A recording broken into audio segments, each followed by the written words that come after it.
Guys, it's about one of Disney's more forgotten movies, and that is Meet the Robinsons. So this movie is basically very similar to another movie called Back to Future. Yep, that's another movie that was very much more popular.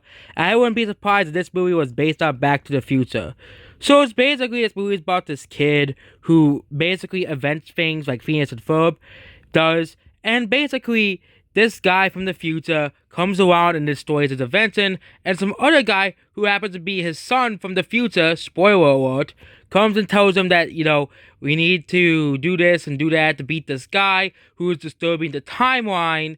And basically, this movie has some pretty comedic moments. It has some pretty good moments as well.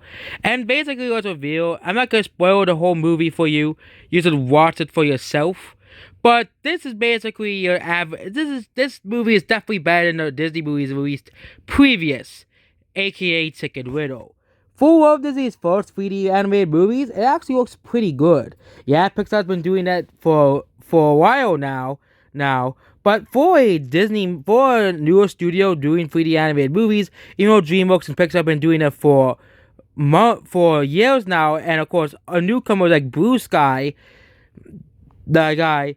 This movie was definitely Disney's first really great 3D animated movie. And yeah, the movie didn't really do too well at the box office either.